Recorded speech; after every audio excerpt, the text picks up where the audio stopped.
Olá, tá no ar mais um podcast, Asas Podcast. Eu sou Gabriel Dias, estou aqui para ouvir boas histórias com vocês.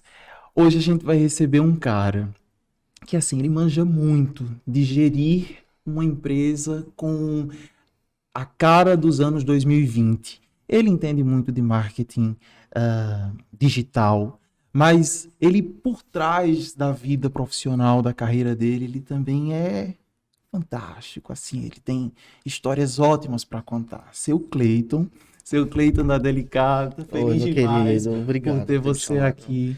Eu fiquei nervoso agora com essa introdução. Posso dizer por que eu tô te introduzindo dessa Hum. forma? Vou dizer aqui, ó. Pode ser nessa câmera? Vou dizer nessa câmera, ó. Olha para lá, para ver se você me confirma. Esse cara aqui, ele é dono. Ele não gosta do nome dono, né? É sócio. Não tem isso, Não não. tem não, problema então pronto. Ele é dono da tudo. Sócio, diretor comercial da Delicata, que é uma doceria super famosinha aqui do Recife, que tem cerca de 150 mil seguidores no 143 Instagram, agora. que para mim é muito para Sim, uma sim. empresa. E sendo real, então. Pois é, não são árabes. E que, assim, é uma empresa local ainda, Sim. né? Que não está difundida no país todo.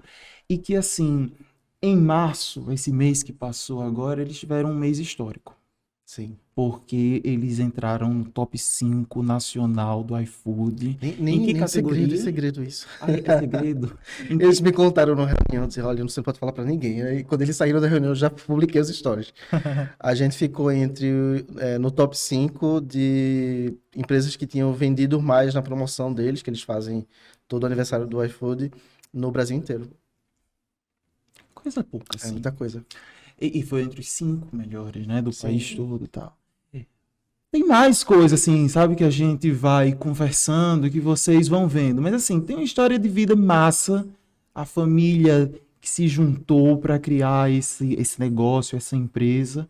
Adora um assunto que eu gosto muito, que é True Crime. Sim. A gente vai conversar um pouquinho sobre isso.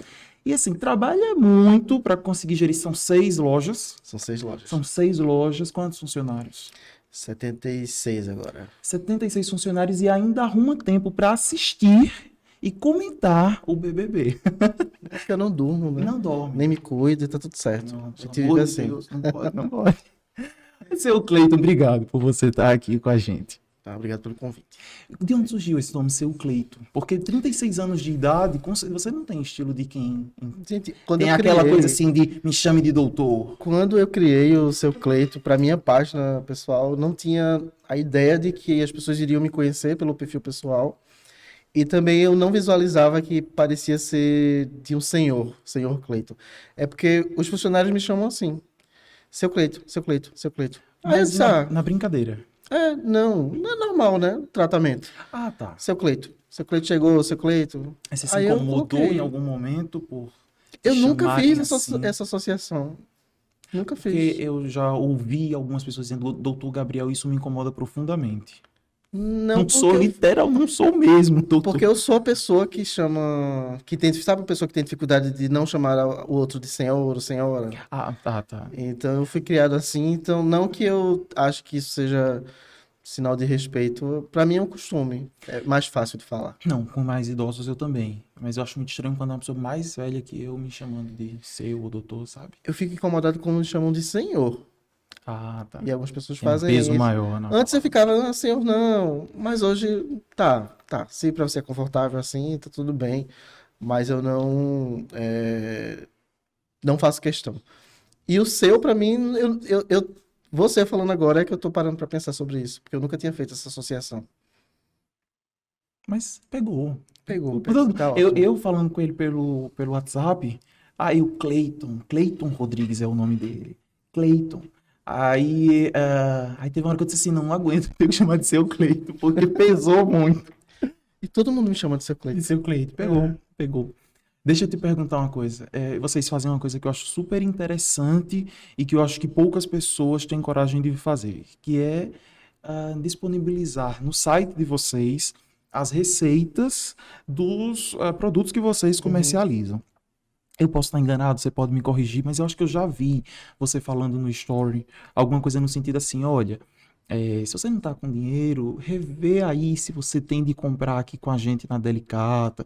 Será que você não consegue fazer em casa? Já fez isso, né? Faz tempo que segue a gente Pois há muito é, tempo ainda. sigo sim. Isso foi no período mais complicado da pandemia e eu sentia um pouco de frustração das pessoas de falar, eu não consigo comprar, Sim, eu moro longe.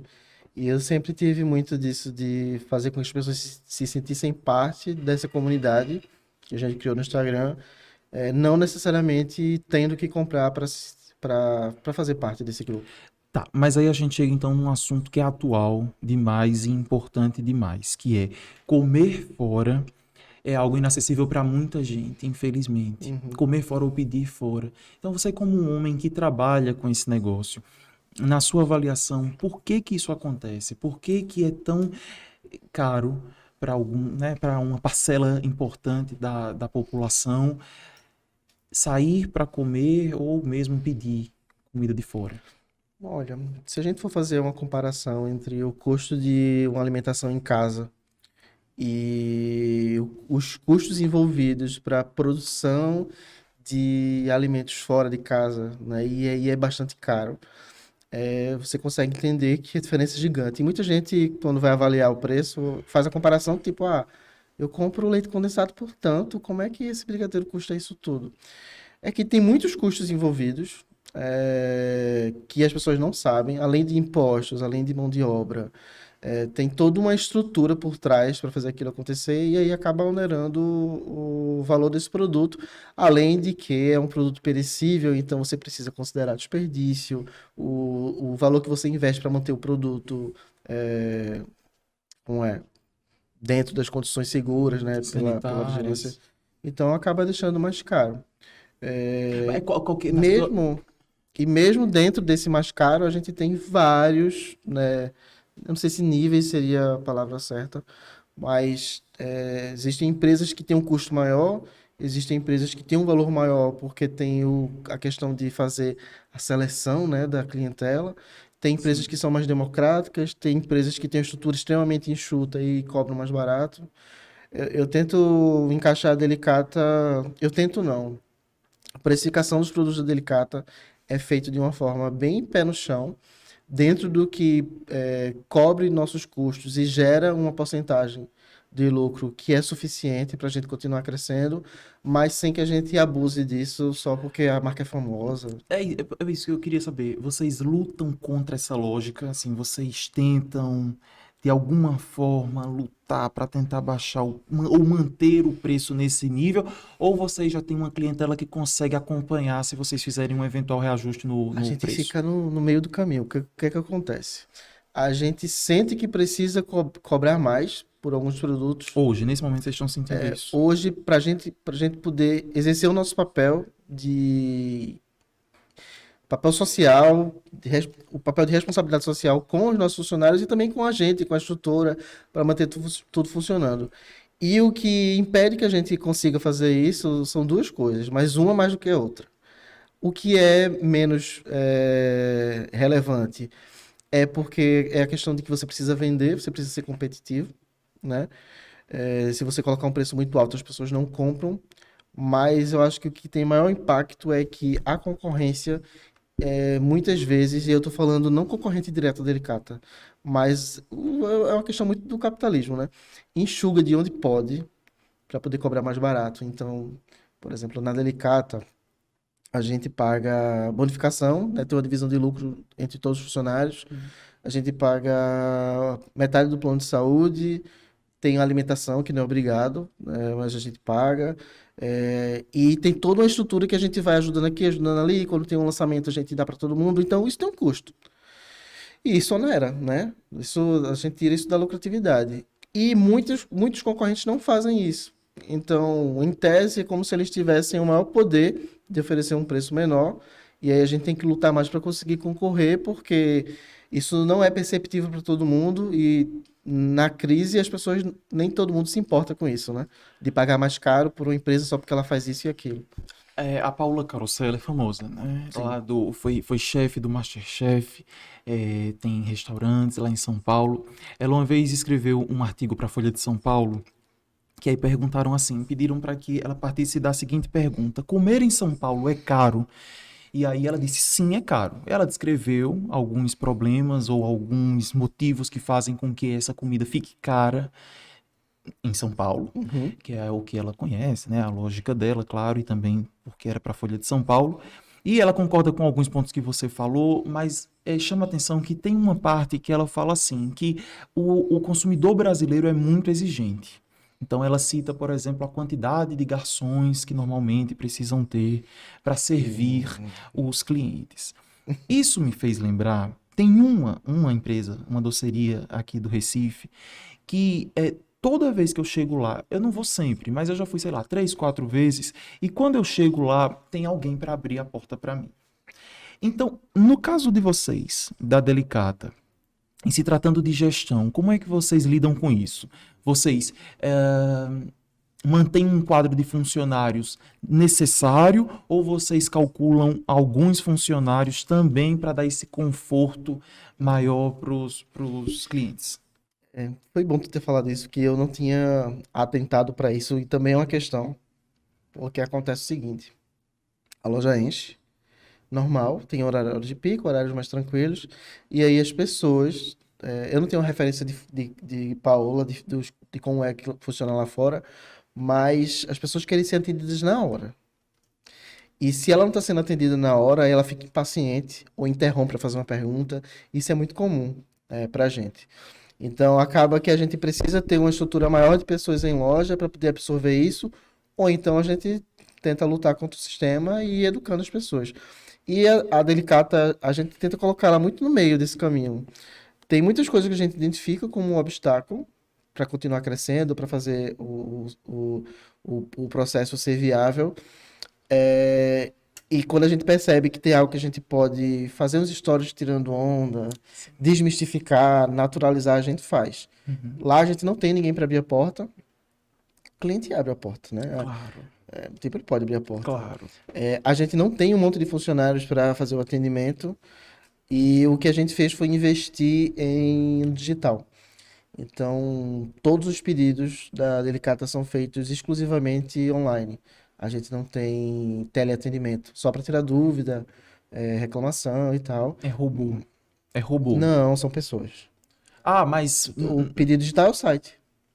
Tá, entendi. Mas a pessoa fala no WhatsApp, é alguém falando com ela, não tem Certo. um Tá. bot, não. E aí isso permitiu que a gente tivesse uma estrutura enxuta. O cardápio também é extremamente reduzido, porque aí eu não preciso ter uma equipe gigante para fazer um monte de variedade. As pessoas vão continuar comprando brigadeiro, coxinha, bolo de brigadeiro, surpresa de uva. E aí a gente meio que chegou no ponto de equilíbrio do nosso processo produtivo. Então a gente tem uma quantidade menor do que a concorrência. O nosso maior Uma concorrente, quantidade menor de quê? o menor de funcionários. Certo. Na minha cabeça eu falei essa palavra. O nosso maior concorrente, que a gente tem uma relação muito boa, tem mais de 100 funcionários, né? Certo. A gente tem 75. Uhum. Então, E aí é um diferença tamanho grande. semelhante de quantidade de Sim. loja. É, Vamos falar então um pouquinho da história bora. da Delicata. Eu sei que ela nasceu em 1998, com o seu Rodrigo e a dona Rosângela. Isso. São seus pais. E eu sei que era para complementar a renda. Sim. Eles trabalhavam com o quê? Meu pai ele falava que era artífice de não sei o que das contas, que significa pedreiro. Ele era pedreiro, encanador, eletricista, tudo de uma empresa que se chama Conab, é um órgão público, eu acho. Uhum. E minha mãe é dona de casa, mas ela complementava a renda costurando, vendendo picolé, vendendo a manga que caia no chão. Vocês são uma família de peixinhos, Sim, Olinda, sim. que não é um bairro rico. Não, é comunidade. E de onde é que surgiu a ideia de complementar a renda com comida, vendendo comida? Uma tia minha possui uma lanchonete, desses que são fiteiro de rua. Minha mãe fazia bolo, salgado para ela. Até que começou a fazer para festinhas de família, o que é extremamente comum, né? Antes era mais comum, ia ter uma festinha, não tinha kit festa para pedir, ou era muito caro. As próprias pessoas faziam, até que uma amiga dela indicou ela para ela fazer um casamento. Aí ela topou, do nada. Mas de quem eram as receitas? Assim, já era dela Não, não mesmo? tem história linda e... sabe? Caderno de receitas Não. da avó. Ela fez cursos, ela começou a investir, foi fazendo curso, foi aprendendo e... Tá, mas pra chegar nesse casamento, ela já fazia pra casa, todo mundo gostava, era isso? Sim, sim. Fazia aquele bolo super tradicional que Não toda tinha mãe nada faz. demais. Nada Ah, demais. Assim, ela não fez o bolo de noiva, mas os doces e os salgados a gente fez lá na marra. sim. E foi tenso, mas deu certo. Quantos anos você tinha nesse dia do casamento? Poxa, acho que eu tinha 13.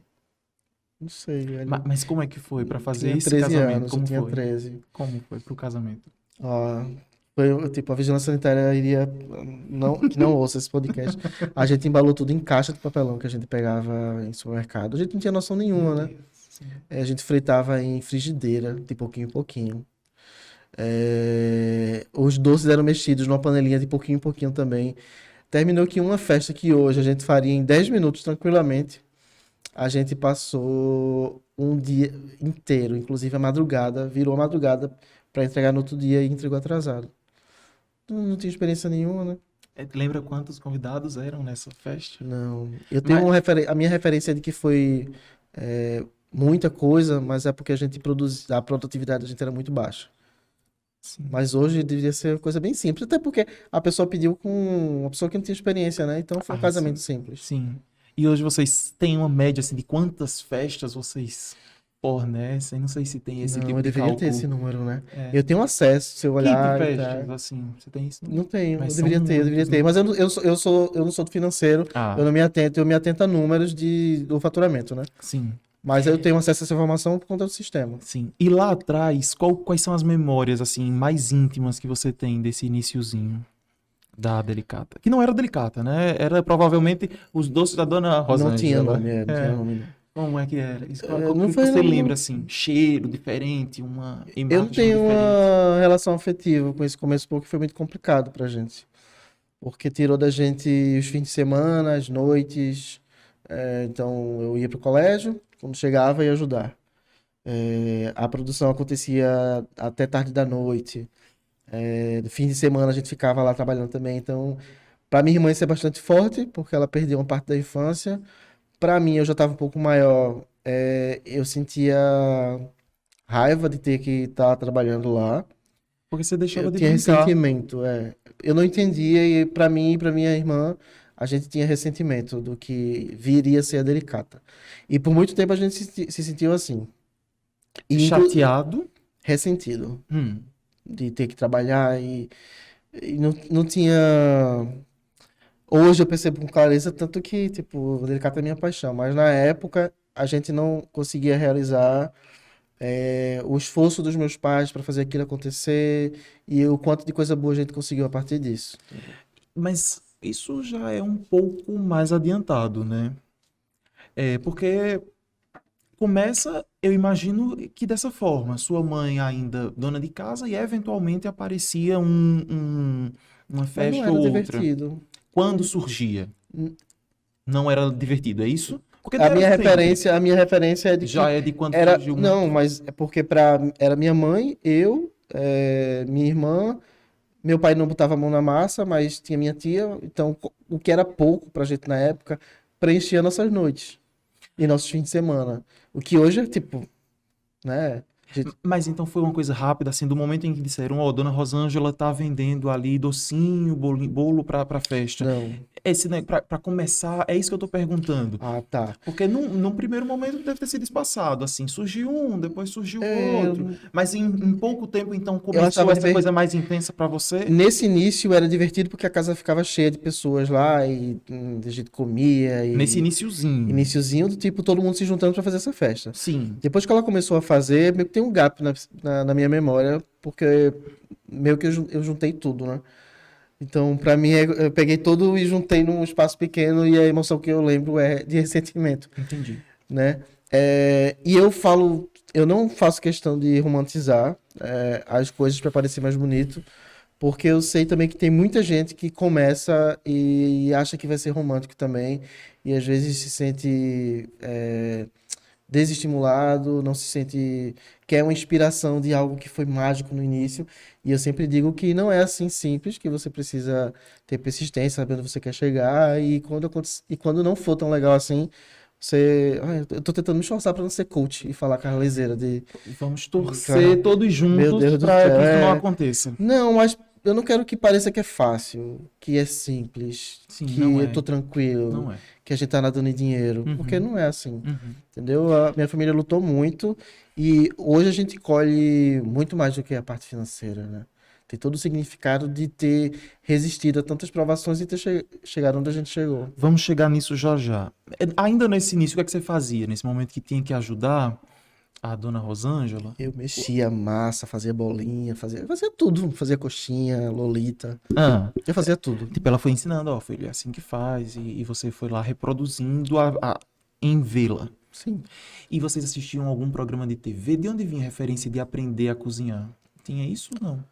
Era uma coisa pessoal, de... Ela fazia cursos, Hum, tipo do Senac, ah, os cursos pontuais, e foi aprendendo algumas coisas e levava pra gente e a gente fazia, assim. É porque no começo, meu pai continuou tendo o emprego dele, ela fazia para complementar a renda, eu estudava, uhum, depois eu comecei a fazer faculdade, então não era algo que tipo, movimentava a família. sim, Era algo que estava ali, que tá. acontecia algumas horas por dia. E embora você tenha esse ressentimento, mas você, naquele momento você gostava de cozinhar ou não? Não, eu não gosto de cozinhar até hoje. Até você não faz nada, o que é que você faz? Na Delicata? Não, na delicada eu sei Em que você não faz casa, nada. Você às vezes em posta uma casa story, vai dizer que tá ali eu uso arrumando, air fritando. fryer. Eu crio e assim vai, assim vai. E Até ganho hoje. comida de graça. Agora eu ganho muita comida de graça. É porque ele agora é influencer. É, Agora ele é influencer. Me diga uma coisa.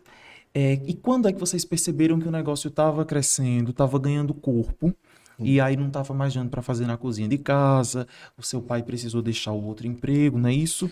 Quando foi que vocês... Opa, o negócio cresceu aqui. quando não cabia mais na cozinha, lá de casa, né? Aí tinha um freezer, tinha mesa, tinha fogão, e aí a gente viu que não conseguia dar conta dessa demanda. Teve um programa de demissão voluntária, meu pai saiu do emprego, e aí ganhou um dinheiro, eles investiram no negócio, eles alugaram. Eu ainda não consigo falar na terceira pessoa, tipo nós, porque ainda era muito eles. Eles Você era alugaram muito um pequeno ainda espaço, naquela época, né? tinha 15, né? Mas as decisões provavelmente eram dos pais mesmo. Sim, sim. Alugaram esse espaço e aí criou o nome, Delicata. Tu falou 98, foi quando começou, né, a fazer em casa, mas 2001 foi quando a Delicata se chamou, foi Delicata. E quem Teve deu o esse nome nome? Delicata. Fui eu que sugeri Hum. e, e hoje eu confesso, as pessoas perguntam de onde veio esse nome. Meu Deus, eu tô jogando no lixo todo o romantismo que as pessoas imaginam da Que Delicata. bom. Mas foi da Margarida mesmo, eu assumo. Mas eu não lembrava na época. Eu lembrava do tipo, nossa, esse nome é bom, Delicata, Delicata, Delicata. Ah, não teve uma associação imediata? Depois, não. Não pra mim na Mas hora. como veio? Só Surgiu assim depois que no eu olho? falei, meu Deus, foi daí, foi da Margarina. Mas não era com de delícia, não era uma... Não, eu tinha sugerido frenesi. Aí meus pais, eu novinho, 15 anos, Sim. aí meus pais, tipo, constrangidos, porque tinha um motel lá perto da casa, que se chamava Frenesi, eu sem entender. Aí eu Não falei, dá, então filho. põe Delicata. Filho, não dá. Aí vamos colocar com K, porque pra ficar diferente. Aí eu, né? Então vai. Eu não gostava do K, porque toda vez que a gente ia dar o site, depois de um tempo, né? Tem que Tinha que falar explicar. Delicata com K. E hoje eu acho que o K É um diferencial. faz parte da É um marca. diferencial. E aí a primeira loja... Começou o quê? Uma loja? Foi um galpão, foi isso? Era um galpão Lá lá em em Peixinhos, Peixinhos. de frente pra minha casa. Montado de que jeito? Esse galpão que Meu virou o quê? Era uma loja ou era Era uma uma fábrica? fábrica. E Tinha aí um tinha escritóriozinho. mas aí tinha uma frente ali que as pessoas podiam ali comer. Não. Como é que é? Era uma fábrica com escritório.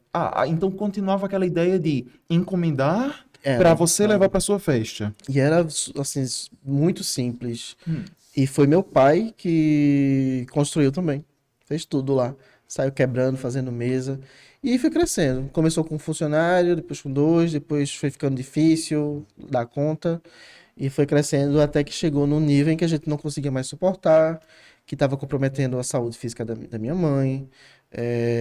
que estava difícil também para o meu pai gerenciar. A gente começou a misturar as coisas com família, empresa familiar é A muito caixa da complicado. família com a caixa da empresa. Que é uma Esse, dificuldade esse, enorme, né? De muita gente que está começando.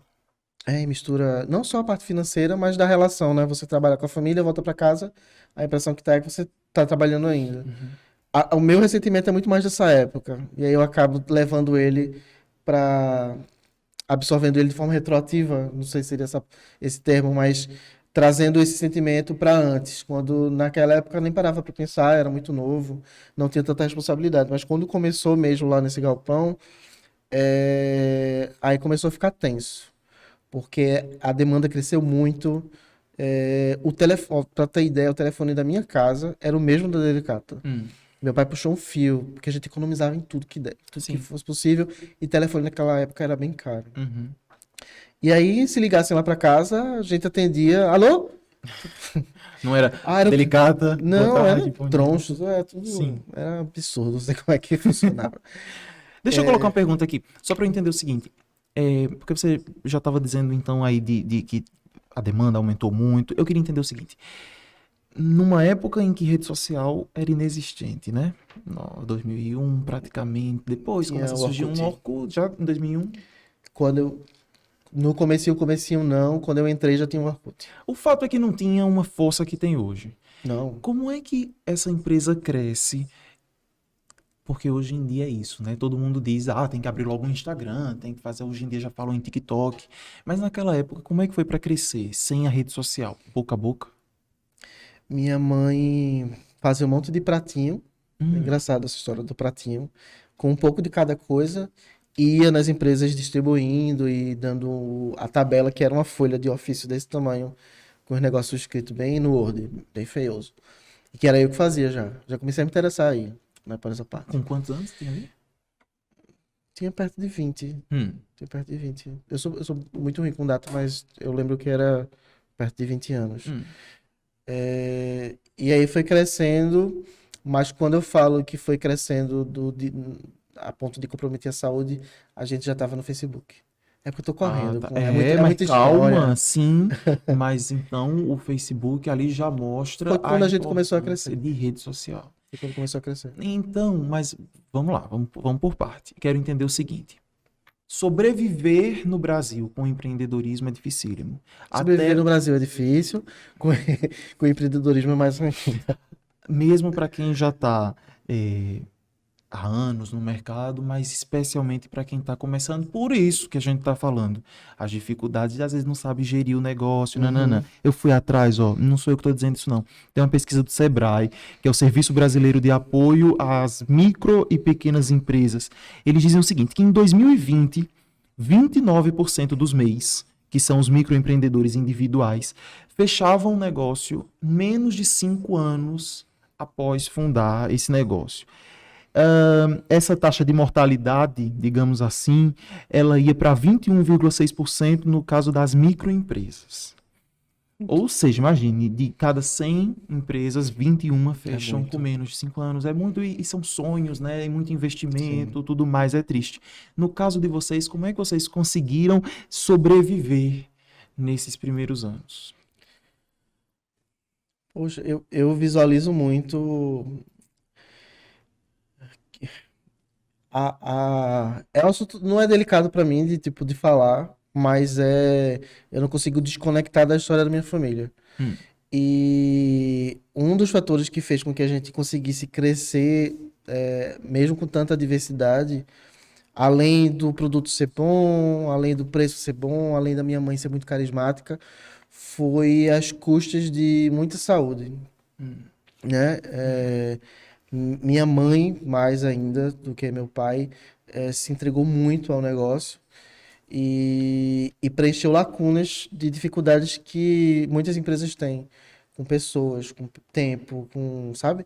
Então, se chegasse muito pedido, ela ficava até mais tarde trabalhando, né? E ela com o braço dela, que depois ela teve que colocar um pino. Então, eu visualizo hoje com mais clareza o quanto de sacrifício foi feito para preencher lacunas que poderiam ter trazido para a gente uma dificuldade extra. Eu não estou dizendo que isso foi necessário para que a empresa sobrevivesse, mas isso dá muito valor para pro negócio, que é quando que eu entro muito com a vontade de recuperar isso, né? De proporcionar para eles mais saúde, mais tempo, mais tranquilidade, mais profissionalização para que o negócio seja feito com menos esforço físico. E eu acho que essa junção aí entre esforço que foi necessário no início com esse resgate, essa necessidade de fazer dar certo, porque muita coisa foi sacrificada e não dar certo seria uma perda muito maior do que financeira, é o que fez com que a gente conseguisse, inclusive, converter a crise da pandemia em algo que fez a gente dobrar o número de lojas. Que foi durante a pandemia, né? Foi tipo, de negócio, foi o nosso melhor momento. É um pouco estranho falar sobre Sim, isso. mas é porque vocês... A gente vai conversar ainda um pouquinho sobre Mas, isso. É porque vocês já tinham algo ali de delivery forte, a gente já né? tinha E o terreno pronto para conseguiu... uma situação de. A gente cresceu no meio de uma crise, Sim. né? De vários tipos. Então, o improviso para dar certo, o fazer dar certo com o que tem, sempre foi um lema, sempre teve na essência da Delicata. Então, quando começou, né, esse período mais complicado das empresas fechando e só podendo ser delivery, a gente tinha todas as ferramentas à mão já. Mas me diz uma coisa, a gente vai falar também um pouquinho daqui a pouco sobre pandemia, porque certamente ainda estamos em pandemia, Sim. estamos sem máscara, porque estamos com as 3 doses da vacina, graças a Deus que temos vacina. Mas daqui a pouco a gente fala um pouquinho mais sobre pandemia. Eu só queria ainda perguntar assim, que você começou a falar da sua mãe e você tinha falado, você reforçou agora. Ela chegou a ter algum problema de saúde em função desse Sim, trabalho ela excessivo? teve bucite, tendinite, teve que colocar pino, perdeu um pouco da amplitude do movimento dos braços e teve que parar de colocar a mão na massa. Isso depois de quanto tempo Eu de sou trabalho? péssimo com. Mas Mas ainda ali no foi um iniciozinho, pouco antes de a gente abrir a, a loja de Casa Forte, que é a segunda, é que isso? é a segunda loja. Foi quando eu saí da fábrica para abrir sociedade com amigos, faz uns 10 anos. Isso, Então ela hoje então, não 11 anos pode, de empresa. não trabalha Ela, assim. ins- Só em casa, alguma insiste, coisinha. ela insiste, né? Mas na fábrica, Na ela fábrica. cuida ainda disso. Mas que coisa, né? E precisou parar, então, em algum momento, por Sim, causa das dores, e trabalhava mesmo assim, imagino, mesmo sentindo dor. sim, sim. Teve muito impacto isso para ela psicologicamente também, né? Ter que se afastar do trabalho. Sim. E é isso, meio que logo depois foi quando eu assumi com mais força, vamos dizer assim, o negócio. Eu tava fazendo publicidade já nessa época. Uhum. E a coisa começou a ir se profissionalizando porque, tipo, era o único caminho. Porque a gente viu que o processo de desequilíbrio, né, no uso das energias ocasionou uma situação como essa com ela. E aí acho que foi esse um ponto de virada para um outro raciocínio. Para pensar diferente. Ela, naquele momento, trabalhava quanto tempo por dia? Tem isso? Então, faz 10 anos, eu tinha 10 anos de Não, trabalho. ela trabalhava quantas horas por dia? Assim, tinha Ah, isso? não, Muito. nossa. Mal dormia. Pra você ter noção, dezembro a gente largava de madrugada todos os dias. Todos os dias. Pra chegar no dia 23 pro dia 24 e trabalhar de um dia pro outro direto, sem parar. Dezembro é a época mais difícil, normalmente. É a época que tem É a época que mais mais vende, pedido disparado. até hoje. Até hoje. E depois de dezembro? De mês, É uma época assim do ano. outubro, não sei Dia das por crianças, quê. talvez? Não, é porque um dia só não provoca tanta venda assim, né? Uhum. Dia das Mães é um dia que a gente vende bastante, Dia das Crianças nem tanto, mas não acho que seja isso, não. É um movimento do mês, eu acho que outubro, muita gente faz aniversário em outubro, eu acho. Eu faço aniversário em outubro. Parabéns. Acho que depois Daqui a pouco. alguns meses depois do início do ano, né? Sim. Das férias, aí muita gente nasce, eu acho. Eu nem sei se tem estatística pra isso, qual é o mês que tem mais gente nascendo. Falam acho que novembro, porque Novembro é depois do pós-carnaval, né? carnaval, 9 meses depois do carnaval, sou ruim de Eu não sei se cálculo, hoje em dia tem isso mais não, mas... né? Me diga uma coisa, você me disse que é ruim de data, mas eu vou te provocar, mas você vai entender por que que eu tô querendo saber isso. Se você não conseguir me dizer a data, Tá. nem precisa. Mas eu queria saber o seguinte, vocês eu falei de 98 porque é o início da história, ponto, né? Mas aí, ali depois de alguns poucos anos, você falou 2001, abrem essa, essa fábrica que, na verdade, eu só queria entender o seguinte, de que modo que vocês conseguiram abrir essa fábrica, assim? Seu pai ganhou Tá, um assim, ele dinheiro ganhou uma de... indenização muito boa ao trabalho dele. Sim, E aí é forno, batedeira, os utensílios, alugar. O espaço alugou, era conhecido, então era baratíssimo o conseguiu deixar aluguel. mais barato. Deu um jeito, foi dando um jeito. Mas já foi uma coisa organizada, assim, em E a função desse gente, dinheiro? e a gente tinha também já um dinheiro, né? Que bom. Tipo, era tranquilo Sim. para ter conforto. Eu estudava com bolsa, minha Uhum, irmã estudava com bolsa, o plano de saúde também era do emprego do meu pai. Então, não foi algo que ele pegou todas as economias e colocou lá, não. entendi. E aí, de- demora muito até conseguir essa... Você soltou aí que foi a loja de Casa Forte, foi a segunda. Demorou bastante. Demora muito. E aí você acabou também dizendo que na pandemia vocês dobraram. Sim, Então é isso, assim, vocês têm um início lento e aí de repente foi. sobe. Quando, depois de todo esse processo, mãe ia ter se afastado, dois amigos meus chegaram para mim e propuseram abrir uma loja, dar uma reformulada na imagem da Delicata, e a gente abriu uma loja em Recife, uma coisa Bora mais lá. organizada. Vocês estavam em Peixinhos, Tava vendendo muito, não tava dando conta, já era pelo um negócio Facebook, já promissor. mostrando muito pelo Deixa Facebook. eu falar do Facebook, eu acho que é importante, Bora, né? porque você foi fazer publicidade, Fui fazer já por publicidade. conta já tinha ideia de Meu trabalhar na empresa TCC, da não, família. eu fiz porque eu queria não trabalhar na empresa. Hum, E meu TCC foi sobre o Orkut, sobre relacionamento de empresas com usuários, né? uhum, Com usuários do Orkut. Quando eu apresentei o TCC, o Orkut já nem tinha relevância nenhuma, já era o Facebook. Mas o ponto de virada para Delicata, assim, um divisor de águas em relação a uma aceleração do crescimento das vendas, foi quando eu peguei o cartão do meu pai Ah. e fiz os anúncios no Facebook sem ele saber. Me conta essa história. Aí chegou a fatura do cartão, R$ 4.000 de anúncios. E aí, quando eu mostrei para ele o gráfico de vendas, tinha pipocado as vendas naquele mês. Mas foi assim, bem arriscado, né? Mas como é que foi isso, assim? Eu peguei o cartão dele assim. Mas assim, você estava na faculdade e aí te deram uma aula dizendo que já tinha essa possibilidade. Foi assim, aí você disse, vou fazer isso sem combinar com meu pai. Assim, escondidinho. Ah, Na época não tinha aula de rede social, não. Ah. Mas a gente conversava sobre isso. Quando eu fiz, não tinha uma cadeira para falar sobre rede social. sim. Faz tempo. Mas como é que você desperta que, poxa, esse negócio de rede social faz sentido pra mim? Porque eu era, Tem potencial. porque eu era usuário, né? Eu tava lá no Facebook. Eu tinha estudado sobre Orkut. Eu me interessava muito por marketing digital. E o Facebook começou a abrir para anúncios e aí ele fica jogando propaganda, né? Sim. Tipo, faça anúncio aqui dessa forma. Ah. É extremamente fácil, não precisava de uma agência na época, era muito simples. E aí eu fiz. Mas sem combinar. Pegou o cartão dele, Eu fiz um pouquinho, né? pouquinho, 4 mil pra vocês era Não, pouquinho. mas é porque você não paga de uma vez. Ah, você foi Você fazendo. vai pagando por dia. Ah. E aí eu fiz um anúncio lá, divulgando os produtos. Eu já tinha começado com a comunicação mais coloquial, né? Desde o início sempre foi assim. Uhum. E não de propósito, mas era a forma que eu sabia falar na época. Sim.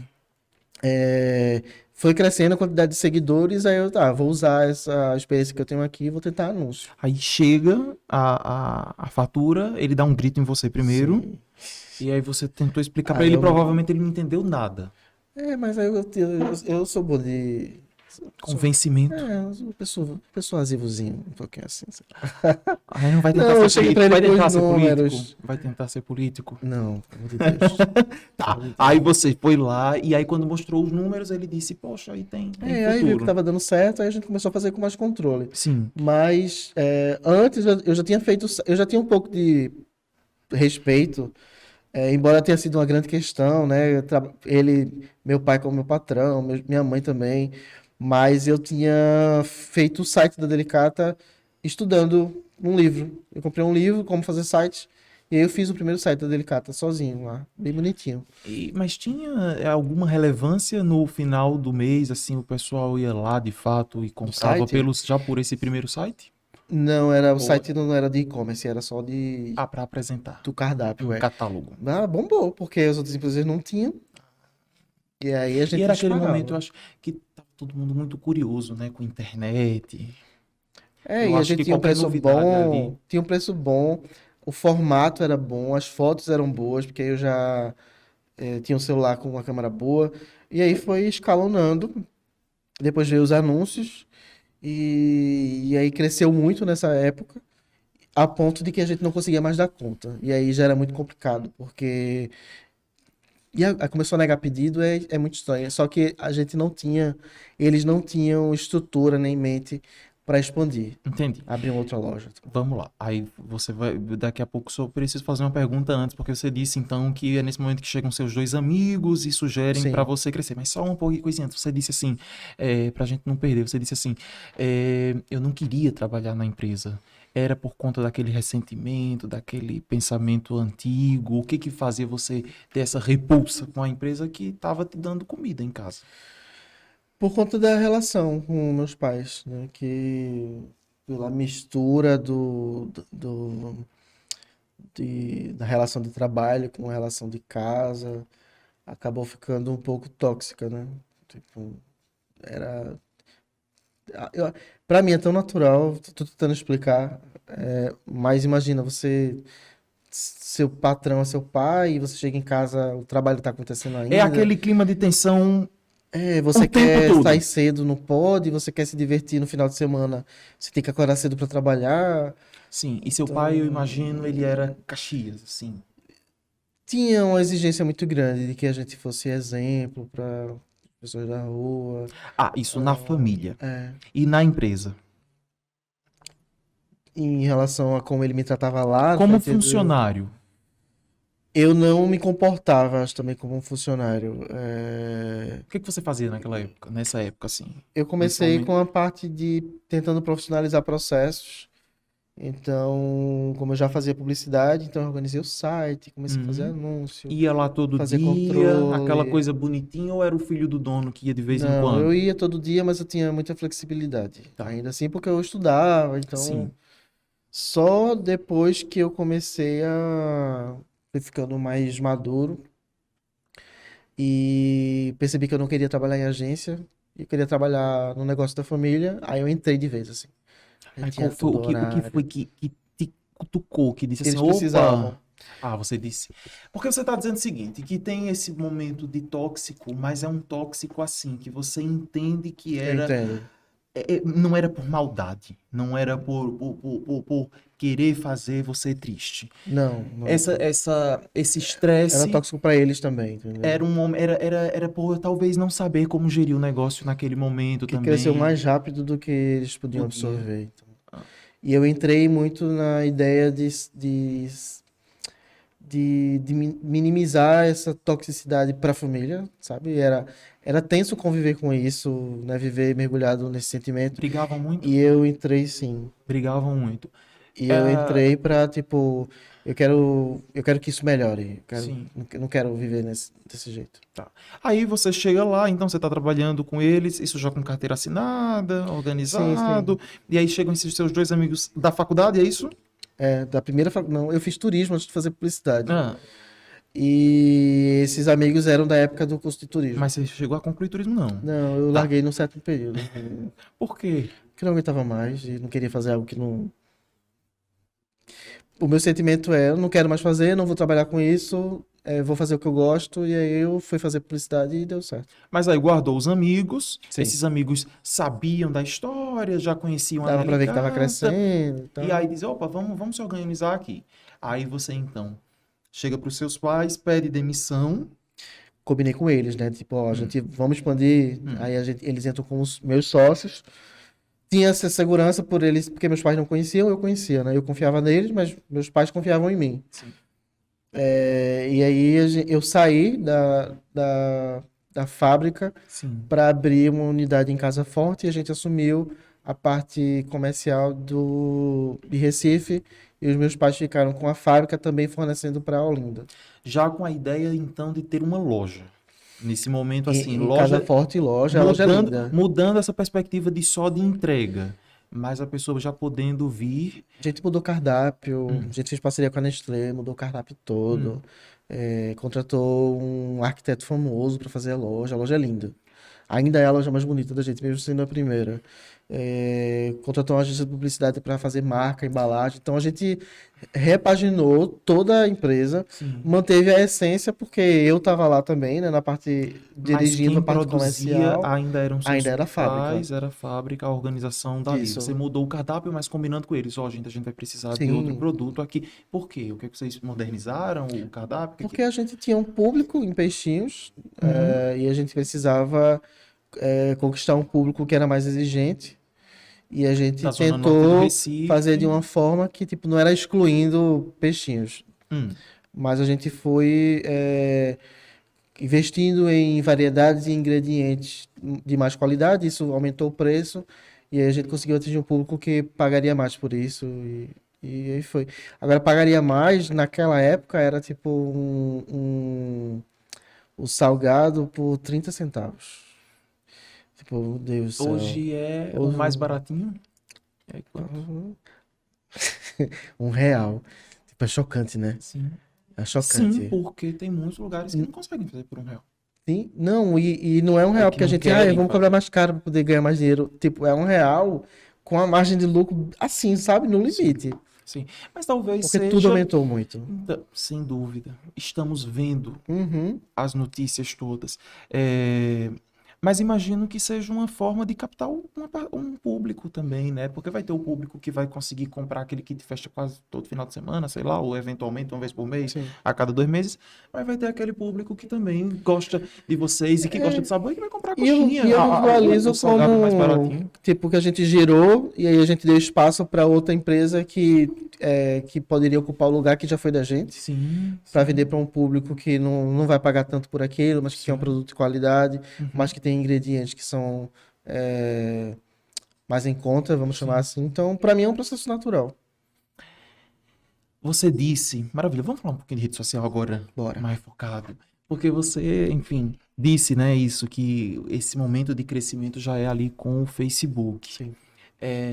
Você quem trouxe as redes sociais para a empresa. Sim. Hoje, na sua avaliação, você acha que tem que grau de relevância, assim, as redes sociais para vocês? Total. Hum, É o nosso maior canal de comunicação com os nossos clientes. É difícil separar, né? Antes, eu lembro na faculdade a gente falava muito sobre o digital, né? Era virtual. hum, O virtual, o não virtual, o offline e o online, como se fossem coisas assim distintas. E hoje é tão conectado que para a gente não ter rede social seria, por exemplo, não ter telefone. Não faz sentido. uhum, Né? Como é que você vai se comunicar com os clientes? uhum. Então, para mim, é totalmente irrelevante. E a gente, usando da forma como a gente fez, eu vendo a rede social como o canal que, tipo, eu me expresso de determinada forma, eu tô falando enquanto empresa, né? A Delicata sente, se expressa, vivencia, tem essas características, mas se as pessoas não ficam sabendo disso, não adianta de nada. Sem dúvida. Então, vendo a rede social como esse canal, eu faço com que as pessoas vejam o que a gente é, o que a gente quer, de onde a gente veio, onde a gente quer chegar, como a gente pensa. Uhum. E quem que faz as redes sociais da Delicata assim? Você e quem mais? Eu e a agência. A Hum. gente tem uma agência chamada Açúcar Comunicação. E como é que é o processo? Bora explicar, porque tem muita gente que está começando, né? Que não tem não tem nem dinheiro para contratar uma agência. No caso de vocês, que já está uma coisa mais estruturada, como é que é o processo produtivo? Quer dizer, vocês vão lá, tem uma reunião mensal, semanal, não sei, e aí vocês esquematizam, olha, a gente vai publicar ao longo desse mês de junho, abril agora, a gente vai publicar ao longo de abril isso, isso e isso, ou surgem coisas também ali no dia a dia. Eu sei que você aparece muito, você próprio gravando. Uhum. Como é que é isso? Fala um pouco pra gente sobre isso. Ó, o tradicional da relação com a agência é você contrata uma agência, a agência chega com ideias, chega com material, ela faz o registro desse material, faz a programação de postagem, faz embalagem, enfim, cuida da comunicação como um todo. Cá pra nós, é uma coisa mecânica nesse geral, assim. E o que é comum, o que é mais comum, eu não tô falando da delicata. necessariamente. Você disse o que é comum é isso que se faz. Mas não necessariamente. Hum, Depende muito da verba, né? sim. As agências que fazem um serviço mais em conta, vamos dizer assim, elas são muito mecânicas. Sim. É muito aquilo, data comemorativa, foto, papapá, papapá. Uhum. As agências que são mais estruturadas, e aí são para clientes que têm mais verba para investir, já conseguem criar uma relação mais natural. Vamos dizer assim, as pessoas conseguem provocar mais engajamento. Esse é o padrão. Hum. A gente também tem o outro lado, que é quando o negócio, a própria pessoa faz a comunicação do negócio, que também é muito comum, que são as pessoas que são pequenas, e aí a própria pessoa cria o Instagram, né, e faz lá todo o trabalho. Na Delicado a gente conseguiu juntar os dois, porque começou comigo sendo publicitário, eu já tendo essa pegada do digital, né, muito forte, mas eu precisava de estrutura. Eu não tinha. Eu precisava de alguém para fazer embalagem, para pensar comunicação de uma forma mais profissional, para fazer anúncio, para fazer layout, para fazer foto. Eu tinha ideias, eu não conseguia colocar todas em prática porque Executá-las. eu tinha um celular e sabia mexer nos programas e tal. E aí foi quando veio a Açúcar. Só que a gente se relacionando de uma maneira diferente do que qualquer outra empresa, com agência, porque às vezes a impressão que dá é que eu sou parte eu sou parte da Açúcar que é a Tenda Delicata. A gente é muito conectado. Tá. Sei se você tem. Lá deve ter algum diretor. Tem. E aí você fica o tempo todo falando com ele. Tem grupo e a Ah. gente fala com todo mundo e rola uma sintonia muito grande. Eu aprendi muita coisa com eles e eu também sei que eles aprenderam muita coisa no processo do relacionamento com a Delicata, a ponto de que hoje não vejo outra agência tomando conta da Delicata. A gente tem uma sintonia muito boa e as coisas surgem de uma maneira muito fluida e Tá. acaba acelerando o Aí vamos processo. lá, então. Aí vocês sentam uma vez por mês? Sim, a gente faz uma reunião mensal de E aí pauta. diz, ó, esse mês a gente quer falar sobre isso, esse mês é legal a gente acrescentar isso. É assim? Tem E aí, uma e depois, aí pautazinha. depois, isso, aí tem a pauta e depois vão lá, efetivamente gravar os vídeos, fazer as fotos, é isso?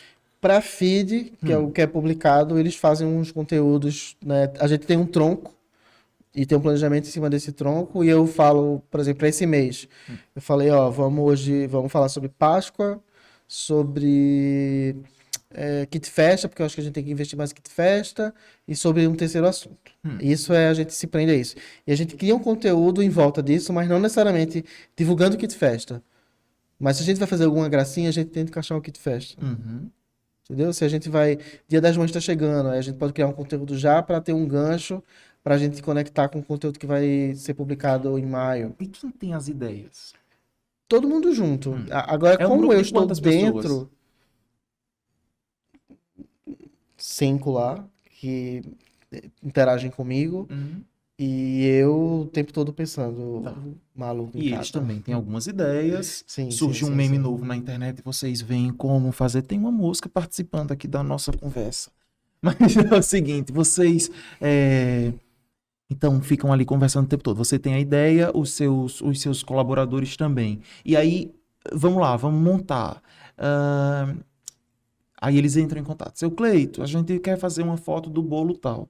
Aí você designa uma pessoa da sua equipe para ir lá fazer o bolo junto, faz a foto do jeito que eles querem. Uma vez Como é por que é esse mês, processo? uma vez por mês, eles agendam uma sessão de fotos, mandam para mim um checklist, eu aprovo. Do que precisam? Checklist seria Do do que precisa. conteúdo que vai ser postado e do material audiovisual que precisa para cada um desses posts. E aí eles fazem. Aí a gente tem a programação de 3 posts por semana, No feed. que a gente tem um contrato, né? Sim. Tipo, uma relação profissional. Uhum. E são 3 posts por feed Por e o semana, no conteúdo feed. por feed por semana. Certo. E os stories quem faz sou eu. Você vai todos os dias na loja ou na Não, fábrica? eu vou por semana 2 vezes na loja. Assim. Eu trabalho de casa. Mas você mostra eventualmente. É porque tem momento que você não mostra as coisas. Você tá conversando com o Não, eu tenho pessoal. conteúdo, vídeo, e dá pra desenrolar sem ficar lá. Uhum. Não precisa não, tem muita coisa. Meu celular é lotado de Que você já faz conteúdo. previamente, quando vai na loja, e aí aos poucos você vai postando. Eu não tenho o hábito de fazer isso. Hum. Inclusive, eu acho que os stories delicados são muito bons porque eles são feitos ao vivo. Eu não guardo conteúdo. Hum. E aí você sente que ele é vivo. Mas você disse que tem muita coisa no seu Porque eu celular. tenho coisa gravada, que eu já postei, mas que tá lá. Então Entendeu? você tem alguma coisa que fica, que você grava pra postar depois. Mas eu não gravo. Não, é muito difícil fazer isso. E o que que tem no seu celular? Coisas que eu já postei. Ah, tá, Daí eu entendi. posto de novo. Né? Reposta. Um bolo sendo Sim. fatiado. Eu não Claro. posso postar mais de uma vez, entendeu? Entendi. A dica pra quem tem, de repente, uma lojinha pequena que dá pra reutilizar Se eu conteúdo. tô passando lá e eu vejo uma mesa bonita, eu fotografo. Se eu não posso postar na hora, se eu não posso postar na hora, eu posto logo depois. Muito difícil. Eu tipo, eu vou postar isso amanhã, porque nesse horário tal, não. Tanto é que eu posso postar 100 stories em um dia e no outro não posto nada. As coisas vão acontecendo. Eu acho mais interessante assim. Eu também. Porque eu acho, e aí entra nessa pergunta que eu quero te fazer. Eu acho que um dos grandes diferenciais da Delicata é que vocês têm, assim, um negócio chamado amizade com o público de vocês. Como é que cria essa relação de amizade? Não fica aquela coisa só, é uma loja. Eu acho que. Eu acho não. Eu montei a personalidade da, da comunicação da Delicata em volta da minha personalidade, né? De um recorte da minha personalidade, ao mesmo tempo em que eu pude ajustar esse recorte a partir do que eu visualizei que era mais interessante de ser exibido. Tipo, eu não sou. O que eu posto sou eu, mas é um recorte. Não sou eu na íntegra, né? É um recorte que eu acho que faz sentido para aquilo que eu tô querendo comunicar. Então, eu perdi o fio da meada, que eu esqueci o que tu perguntou, mas eu acho Sobre que... a amizade Tá. com o pessoal lá que segue vocês. Então, sendo assim, eu acho que foi um processo natural, à medida em que as pessoas visualizavam que a marca se comportava de uma maneira muito humanizada, talvez direcionando para personificando na minha pessoa, mas eu também sendo como se fosse um porta-voz da equipe, das pessoas, da história, da família, dos meus sócios. E, e aí as pessoas poderiam ter a relação, sei lá, como tem com celebridade. Ou você quer ser aquela pessoa, você quer consumir o que aquela pessoa, você quer fazer o que aquela pessoa faz, você quer comprar as comidas que ela come, você quer usar as roupas que ela usa, ou você quer ser amiga dela. E aí eu acho que eu consegui expressar através da Delicata de forma que as pessoas sentem vontade de ser amigo por se identificarem. Porque não é só. A gente tem a necessidade grande de postar produtos, né? A gente precisa postar, a gente precisa vender. Mas eu faço de uma forma que seja conectada com as coisas em que eu acredito, as coisas que eu gosto de assistir, as músicas que eu estou ouvindo. Às vezes eu trago uma problemática sociopolítica, às vezes eu falo de algum problema que eu estou passando, alguma coisa que eu conquistei. Então, à medida em que eu vou fazendo isso, algumas pessoas vão se identificando com isso, vão torcendo por mim, vão ficando tristes junto comigo, vão se sensibilizando com a história de como começou tudo. No seu pessoal, tem horas que não tá com vontade de postar nada. Sim, e eu não posto. Não se sente naquela obrigação de postar. Não. Mesmo hoje sendo tipo, influencer, tipo, eu ganho muita coisa, o que eu posto acaba tendo um alcance muito grande, mas eu não faço disso não tenho um compromisso de postar. Só para encerrar um pouquinho essa coisa de falar de rede social, na internet tem um monte desse tipo de coisa, mas às vezes é um pouco de clickbait, né? Aquele caça-clique mentiroso. Sim. Então dá 3 dicas para quem está começando, quem não tem dinheiro para ir para uma agência de publicidade, de marketing. O que você acha assim que, olha, 3 coisas que você pode fazer que é legal, 3 coisas que não é legal? Tu devia ter me brifado antes. Aí ia perder a... Se não tiver 3, faz 2, uma. Não, Por exemplo, uma coisa que eu acho consigo. que é... Posso começar? Tá. Uma coisa que muita gente faz, por favor, não façam comprar seguidor. Esse é o básico do básico. Mas muita gente ainda faz isso. Ainda hoje, Porque né? o número lá, Sou seguido por 10 mil, é muito sedutor. Nossa, sou seguido por E 10 quando mil. vai ver comentários, Aí você- 2 Não, comentários, quando tem. 10 E curtidas. curtida, né? Pelo amor de Deus, não façam isso, porque o algoritmo do Instagram percebe, sabe que não é real aquilo ali e não entrega. Você posta uma foto e a sua foto não vai para as pessoas que seguem. Até as pessoas que seguem porque são seus amigos, às vezes acabam não vendo.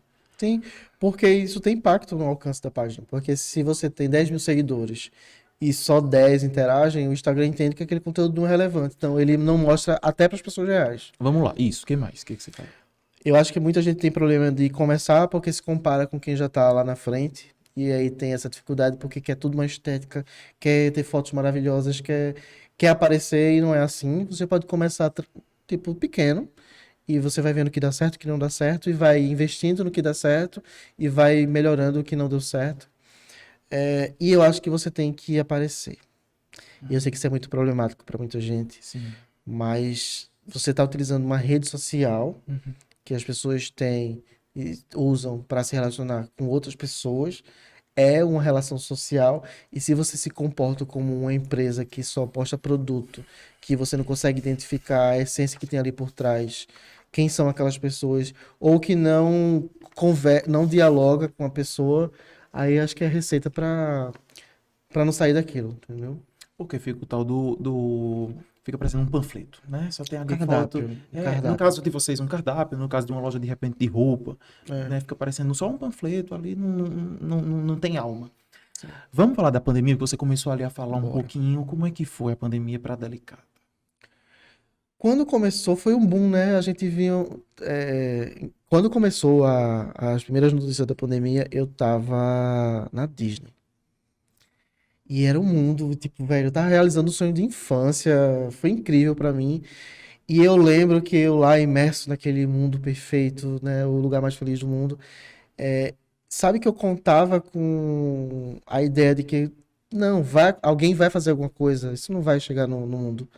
Alguém vai resolver, filme americano, o presidente dos Estados Unidos vai chegar com uma bomba e vai acabar com tudo. Tá? Só que não aconteceu isso. E aí foi meio que chocante, pouco tempo depois de ter voltado para o Brasil, de que começou. E começou valendo. Começou com a gente vendo na televisão aqueles caminhões na Itália carregando corpos. Começou Caminhões com frigoríficos, né? sequer a gente saber perspectiva de vacina, como é que morre. E se não tiver hospital, e se aí meu pai pegar, e se minha mãe pegar, e aí? Era terrível, né? Enquanto pessoa, enquanto Sim. ser humano, e você administrar uma empresa no meio de tantas incertezas, com vários seres humanos, você é responsável por vários seres humanos, aí foi terrível pra mim. Eu acho que eu passei uma semana chorando todos os dias. Mas aí, como é que foi para dizer, não, opa, para de chorar, tem que voltar, tem que reagir? Primeiro, eu deixei com que as pessoas Isso foi no dia acompanhassem. que fecharam, esse momento assim de No dia que foi tristeza? Foi decretado, que disseram assim, ó, tem que vai ter fechar. que fechar. Você disse, Foi rápido, né? Foi muito. Fazendo um retrospecto, foi muito rápido. uhum, É, a gente. Primeiro, eu deixava que eu fui me expressando ao mesmo tempo em que eu fui desabafando nas redes, porque à medida em que eu deixava as pessoas saberem o que estava acontecendo, eu também sentia acolhimento, e isso me ajudou muito, uhum, né? Eu também fui muito transparente com a equipe, os colaboradores, para que eles, porque eu me sentia muito culpado de, porque tinha muito dessa discussão. Eu lembro até que um comentário que uma pessoa falou, tipo, e vocês só pensam no lucro e vão manter a empresa aberta no quantas pessoas podem morrer e tal. E eu ficava pensando, meu Deus, eu não sei processar essa informação. Eu não sei se isso é verdade. O que é que eu faço? Fecho a empresa? Por quanto tempo? Lembra que as pessoas falavam que, vou ficar 2 semanas em casa?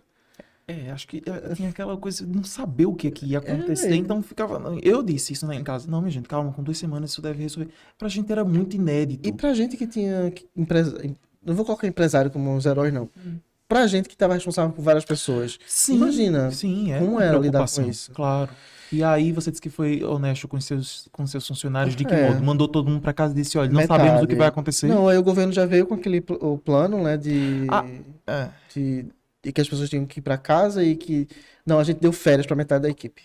Tá. Lembrei agora. Só que aí vocês tinham isso, vocês tinham já uma coisa do delivery, uma coisa da rede social. E aí conseguiu segurar muita coisa. Eu não... O delivery foi fundamental porque foi a forma que a gente conseguiu alcançar o cliente, mas o que fez com que as pessoas quisessem o nosso delivery foi porque a gente já vinha construindo um relacionamento com as pessoas de muita transparência. E quando a gente começou a vivenciar a pandemia, as pessoas se identificaram, viram que tinha pessoas ali que estavam passando pelo mesmo problema que elas. A gente soube canalizar as informações, o que a gente estava sentindo, para as pessoas perceberem aquilo e elas se sentiram como parte daquilo. E ver a Delicata conseguindo sobreviver a isso, eu sempre fico emocionado quando falo sobre isso, fez com que elas se sentissem parte, e que elas se sentissem inspiradas de ver alguém dando certo no meio de tanto caos. Acho que era muito disso. Sabe? De ver crescendo e dando certo. E a gente fez a campanha e conseguiu vender. E conseguiu pagar todo mundo. E no outro mês de novo. E no outro mês de novo. E a gente abriu nova loja. Sabe que às vezes eu sinto que eu não tive tempo de processar isso tudo, sabe? Porque foram 2 anos muito intensos. E a gente precisou ligar o automático. E agora que a conta tá... Agora que as coisas estão voltando ao normal. E nem sei se a gente pode chamar de normal. Agora que as coisas estão ficando mais flexíveis, né? E a gente consegue se ver sem máscara, é que aí você vai percebendo, se olhando para trás e percebendo tudo que aconteceu, tudo que a gente conquistou. E é um peso grande. E eu tava até comentando, tô desabafando já agora. Tava comentando com a gerente da loja que eu tava me sentindo cansado, pesado, né? Aquela coisa toda. Aí ela tava dizendo, Cleiton, acho que tá todo mundo assim, né? Eu acho que a pandemia mexeu com o psicológico de todo mundo. A gente não é a mesma pessoa, né? Nossa. As preocupações são outras, a perspectiva é outra. Muita gente perdeu gente conhecida, enfim. E aí a gente tá agora, eu acho que eu pulei tudo, né? Tua pergunta toda. Não, mas tá excelente. Mas enfim, É isso. foi. Ainda tô processando. Foi um momento para você perceber que, opa, somos uma empresa que nós queríamos ser. Sim. É isso, né? Porque deu aquela coisa de chegar e dizer assim, claro que nós não queríamos que tivessem tido tantas mortes, né? Tanta gente que sofreu tanto, mas foi um momento, independentemente do que tenha acontecido também, mas para vocês foi aquele momento que vocês disseram assim, poxa, tá todo mundo aqui com a gente, tá todo mundo junto. Posso falar isso até de outra forma. A gente pôde usar o que a gente já era para enfrentar tudo, levando segurança para o máximo que a gente podia para os nossos colaboradores e inspiração para quem seguia a gente. Então, não foi criado nada, né? A gente não se reinventou. A pandemia não catabolizou uma coisa que a gente não tinha percebido antes. A gente que conseguiu usar o que a gente tinha de melhor para enfrentar tudo, e eu acho que isso que é o mais mágico de tudo. A última loja que vocês abriram foi a da Iputinga, Foi. que é um bairro que fica na zona oeste aqui do Recife. Eu me lembro, você vai dizer, poxa, Gabriel, você vem investigando há muito tempo. Não é, porque eu te sigo. Então eu lembro que teve um post, na verdade foram 2 com relação a a inauguração da loja da Iputinga, que me chamaram bastante atenção. Um foi quando você fez um post bastante emocionado, dizendo o seguinte, eu anotei aqui, sim, que as mesas, as vitrines e os computadores eram de segunda mão. É verdade? É pra falar. Conta. Quando é que vai acabar essas perguntas? Não, a gente. O que eu falei antes, e é algo que eu repito quase todos os dias na comunicação dos funcionários. A gente faz o melhor que a gente pode com o que a gente tem. E às vezes o que a gente tem, condição de ter no momento, é algo de segunda mão. Então a gente precisava abrir a loja, porque a gente entendia. Aí era uma questão de crescimento agressivo, né? Não era tipo, porque a gente não tem dinheiro. Não, a gente queria crescer rápido e a gente não tinha verba para crescer na velocidade que a gente precisava. E a gente, então a gente vai alugar mesa, vai alugar cadeira, vai alugar freezer e a gente vai inaugurar a loja na data que a gente prometeu. Então não é por não ter dinheiro. É por não ter liquidez naquele exato uma coisa momento. organizada. Mas entendeu? vocês calculavam que era super necessário por conta da pandemia, é isso? Era Também para chegar em mais lugares e tudo mais. Não, e tipo, não tinha dinheiro para. O dinheiro que a gente tinha era pra pagar tudo, né? Sim. Porque a gente tomou a decisão do tipo, a gente vai cair pesado, a gente vai aproveitar que tá girando e vai abrir loja. Sim. E aí depois, quando a gente fechar essa abrangência, é que a gente vai começar a olhar pra dentro, que é a fase onde a gente tá agora. E o outro post foi um que você fez nos stories.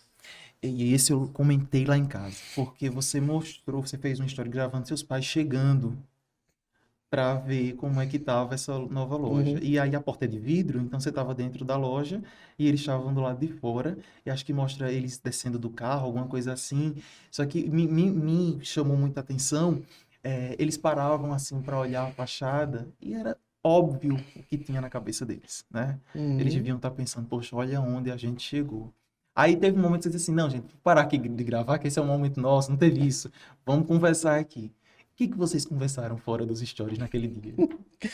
Por mais que a gente tenha uma relação conturbada, né? Que tem um significado dentro dela. Porque manhã não é a pessoa que vai chegar e vai dizer, meu Deus, que lindo, vocês conseguiram. Ela vai chegar dizendo, olha, vai lá trabalhar, ó, não sei o que, ó, isso aqui tá fora do lugar.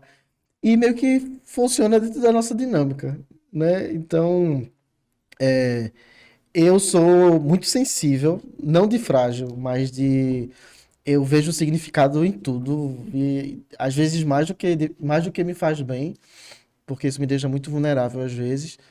Mas eu vejo muita beleza nisso, nos meus pais abrindo a porta, nos meus pais olhando, né, de eu vendo eles de dentro para fora. Se abraçaram Sim, e aí, opa, chegamos lá, estamos chegando. e eu acho bonito porque sempre nesses momentos, como agora, nesse exato momento, é quando eu preciso parar para pensar no caminho que foi percorrido. Porque normalmente eu tô no automático, né? Como todo mundo, né? Tem que trabalhar, tem que vender, tem que postar uma história para poder vender. E são poucos os momentos que fazem com que a gente pense, olha só onde a gente chegou, né? Minha mãe tava um dia desse triste porque não podia mais fazer um bolo com a mão dela e agora ela tá aqui na nossa sexta loja. Ah, é isso mesmo, ela não consegue. Ah, você tá falando de que em algum momento ela Comparando, tá. Ah, né? os Porque a momentos. motivação, assim, Sim. pra eu cair de cabeça era muito Uhum. disso, de tipo, peraí, eu não quero isso pra mim, nem pra minha família, eu sendo parte de uma família, Uhum. vamos mudar isso. E como é que era a sua relação com sua irmã? Relação de irmão, assim, a gente se batia muito. Uhum. Eu ensinava ela a fazer tarefa Ela é e mais eu era nova? impaciente, 6 anos mais nova. Ah. Então, no começo era a relação de irmão típica, clássica. Hum. Depois, por conta da delicata, também a gente se afastou de amizade, né? Hum. Tipo, de fazer parte da vida do outro, mas a gente sempre tava junto. Hum. E agora ela tá trabalhando de volta, ela tinha saído, voltou, e ela tá fazendo um movimento parecido com o meu. Tá lá no escritório com eles, levando mais profissionalização para alguns processos, porque agora a gente tá no outro nível de necessidades, Sim. e ela tá lá junto com eles no escritório, onde eu tava antes. Então a gente tem uma relação muito boa. é, E a gente consegue até dividir um pouco, algo que é muito difícil com meus pais ainda hoje. Eles são muito modo trabalho. Sim. Eles ainda vivem muito trabalho, trabalho, trabalho. Vocês tentam humanizar. Falar sobre outros assuntos e sair para outros Sim. lugares. É muito difícil falar sobre outros assuntos com meus pais. Me diz uma coisa. Você vai entender por que que eu perguntei da sua irmã antes, mas é o seguinte: na sigla LGBTQIAP+, você se enquadra onde? Sou gay. E sua irmã te ajudou nesse processo de entendimento de quem você é? Ela nunca teve uma postura de discriminatória comigo, nunca. Tô perguntando isso porque tem muita gente que diz isso, né? Que recorre à É, irmã para tentar ajudar. Porque não. imagino que seu pai, Com um meus homem pais, sim, eles são pedreiro, evangélicos. uhum, Sim. teve uma dificuldade. Com minha irmã, não. Eu acho que é uma questão um Não, no pouco. sentido de que às vezes a irmã ajuda. Ah, sim, não, então, não. Mas não porque eu encontrei a minha válvula de escape fora, que é Hum, o que acontece muito, né? Com os amigos, com os primeiros namorados. Então, eu não tinha necessidade e eu não sofria, tipo, não era acolhido em casa, né, nesse aspecto, mas eu não sofria em casa, entendeu? Tipo, tinha muito amor em Mas, casa. no momento em que disse, pai, mãe, sou gay. Quando eu já tinha saído de casa, já. Então, Mas fiz todo o processo pra sair e depois eles ficaram sabendo. quando é que você se percebeu gay? Desde criança eu sabia, pelos interesses e tudo, mas eu não sabia o que era ser gay. Hum, E eu acho que muita gente passa por isso. Em que sentido? É, Eu não sei explicar. Porque eu não sei o que é ser hétero, então eu não sei explicar. Eu não girei uma chave. Eu não sei explicar a partir do momento em que eu percebi, porque você percebe através do que as pessoas falam pra você o que é diferente, e sempre tem aquela coisa de colégio, de bullying, né? E aí eu fui tendo essa percepção. Você criança, você não sabe o que é sexo, então você não interpreta o que é ser gay a partir do interesse Sim. sexual em uma pessoa do mesmo sexo. Mas eu tenho uma noção aqui no meu eu hoje de que desde criança eu tinha um pouco de noção disso, tanto que meus pais às vezes me chamavam a atenção em relação a como eu me sentava, Hum, que tipo de música eu ouvia, hum. com quem eu tinha amizade, essas coisas assim.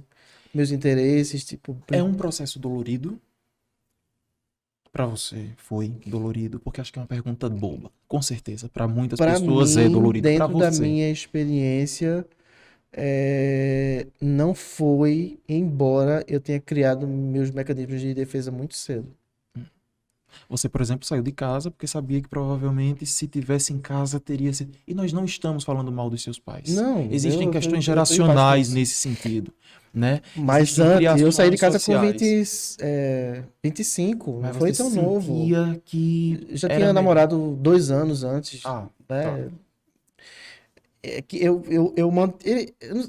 É porque eles são muito simples e mãe é como se ela não quisesse ver. Então Hum, é difícil de. Tipo, eu falar pra ela, não. Ela percebeu sozinha, mas eu dei todos os. Todos, tipo, não os parecia com. indícios. Aquela coisa, não parecia com menina. Sim. Meus interesses eram outros. Eu ia dormir na casa de um amigo direto. Então. Mas você chegou a dizer em algum momento? Não, ela percebeu quando eu fui me mudar e Hum, ela viu que eu estava me mudando com outro homem que era meu namorado. e seu pai? Tranquilo. Aí eu já tinha falado pra ele já. Ah, você chegou. E Já como tinha foi essa falado pra conversa? ele. Não, tô namorando e o nome dele é Fulano. Não foi aí, é um menino. Disse já o nome. Eu já disse o E nome. ele. Ok.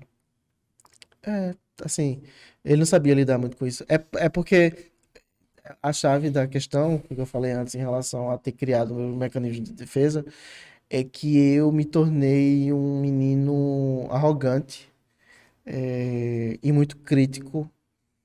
E eu encobria, é, minha vulnerabilidade em relação a isso, atacando. Às vezes até diminuindo meus pais, Uhum, as pessoas ao meu redor, então eu meio que me uhum, escondia aí. Então eu sei que, tipo, eu comecei sendo adulto com muita gente com medo de mim, uhum, uhum. entendeu? Meio que, tipo, não vou mexer com o Cleiton. Então não foi sofrido porque eu atacava. Se Era uma mexesse casca, comigo. assim, pra você. Depois que eu fui, entendendo, amadurecendo, né, eu mudei bastante. Aí acalmou. Aí virou Sim. esse poço de amor.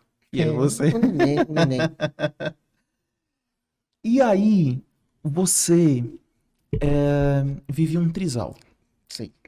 Como que é viver um trisal? Qual que é a diferença, assim, de uma família constituída por três cabeças pensantes para uma família de duas?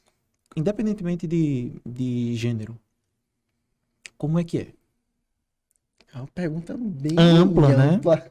Vamos então começando? Vamos lá. Vai. Como é que chegou lá? Como é que surgiu? Como é que se constituiu esse trisal?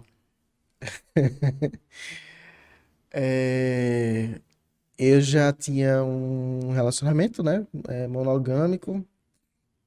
Até que depois de muitos anos, a gente começou a meio que se abrir para outras pessoas, Hum, né? Sexualmente falando. hum, Então, Era algo que fluiu de forma natural até o ponto em que a gente não conseguia, de que a gente viu que podia desenvolver interesse afetivo dentro dessas relações a três. Uhum. E começou a incomodar o fato de que era um pouco vazio. É mesmo um processo parecido, sabe quando tem aqueles filmes que uma pessoa fica com um monte de pessoas, aí tipo, se sente vazio por dentro.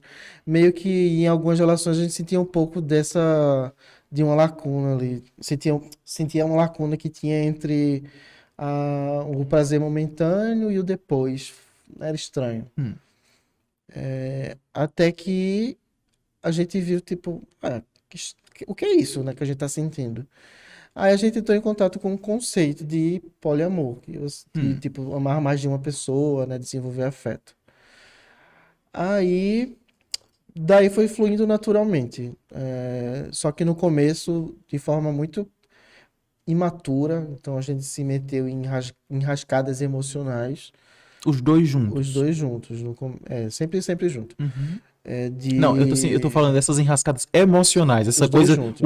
a tristeza, batia, era nos dois. Não era só tristeza, é de não saber como fazer, como é. Hum. Como é que divide a atenção? Hum. Como é que as pessoas também. Como é que a gente separa as pessoas que estão vindo só por interesse? Uhum. Como é que separa a questão, tipo, que eu sou seu Cleito? Embora na época eu nem era tão conhecido assim, mas tinha um pouco desse interesse, assim. E a gente tem biotipos diferentes, enfim. Era complicado administrar como o outro percebia a gente. Para que fosse equilibrado, porque senão você não conseguia construir uma base para crescer, né? E E aí, tinha em algum momento, vocês consegui. toparam com um terceiro namorado, no caso, o segundo namorado, uma terceira pessoa, que, poxa, foi legal. Sim. E aí A disseram, experiência foi vamos. legal. A química, depois de um tempo que não casou, mas não tinha relação com o conceito de poliamor, e sim, assim como uma pessoa pode namorar outra num relacionamento monogâmico que não dá certo. Sim. E aí hoje a gente tá numa relação há 3 anos. Uhum. E como é que se. Aí sim, então vamos lá. E como é que se constitui? Quer dizer, no dia a dia, ah, as emoções são mais afloradas no sentido de que são três pessoas falando, são três pessoas gritando, são três pessoas rindo, são Não, três pelo pessoas contrário. chorando, ou é uma coisa mais Pelo introspectiva? Como é contrário, que é? todo mundo fala, eu não aguento nenhum, quem dirá dois, só que é o oposto disso. Ah. Porque você dilui a atenção, você tem mais suporte, Uhum. não tem dualismo, então não sou eu para preencher as suas expectativas e você para preencher as minhas. Você consegue distribuir melhor isso de acordo com interesses, então Uhum. eu posso ter uma afinidade maior em determinado aspecto com um e ter com outro, eu posso ter disponibilidade para fazer algo com um enquanto o outro está ocupado. Enfim, para mim no começo eu achava tão óbvio que eu tinha quase uma necessidade de evangelizar as pessoas, sejam trisais e tal. Hoje eu entendo que depende da pessoa, Claro, né? O que claro. funciona para um funciona para o outro. Uhum. Mas para mim, né? Tipo, se fosse sair dessa relação, talvez eu tivesse dificuldade de entrar numa outra relação, uma dois. E isso é comum, você deve conhecer outros trisais.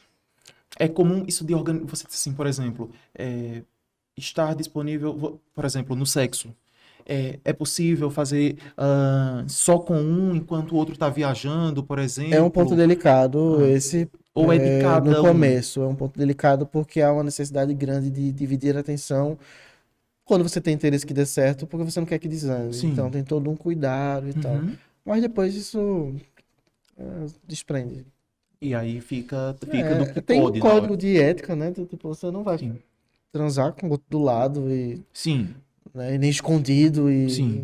não é assim, mas funciona de forma muito saudável. A cama é maior. É. Como que faz?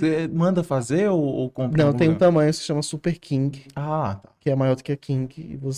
Ela não tem na loja, mas ela tem um modelo que você compra na internet, aí eles fazem e entregam. E aí dá pra dormir os três tranquilo, com folga. Você já foi vítima de preconceito? É, Eu, por muito tempo, disse que não, porque eu associava preconceito com violência, ou com uma pessoa chegando na minha cara. Mas sim, já. E é natural, é porque a gente normaliza, né?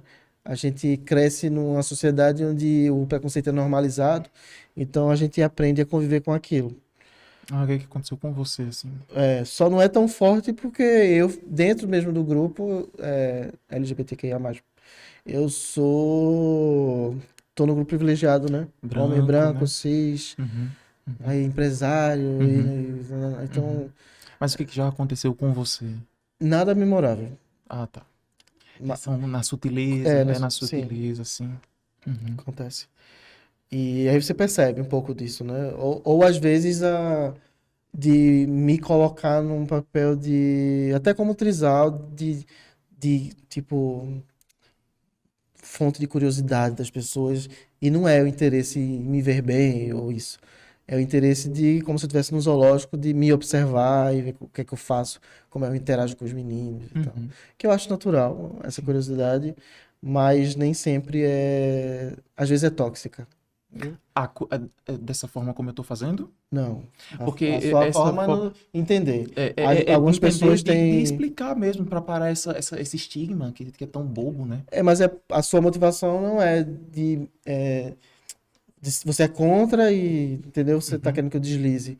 As duas pessoas meio que chegam com perguntas esperando que a gente deslize, Uhum. entendeu? Uhum. Mas hoje eu nem. Tá, mas você tá, Não, é tá. difícil alguém ter coragem porque eu rebato. Eu não levo.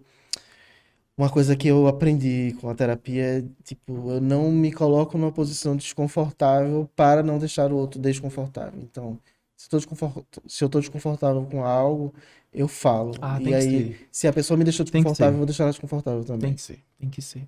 Queria falar um pouquinho com você sobre dois assuntos que eu sei que a gente tinha comentado Bora. ali, que a gente... True crime, que são esses crimes da vida real. Como é que surgiu a ideia de você começar a ler sobre, a achar interessante esse tipo de assunto? Eu acho que muita gente tem disso. Então, a gente é da época de linha direta, né? Hum, E entender, e a gente pode até falar até de Cardinô. Nunca me interessei pela espetacularização da morte, mas eu sempre me interessei no aspecto psicológico, de como aquela pessoa pensa, o que levou ela a fazer aquilo, como foi a investigação.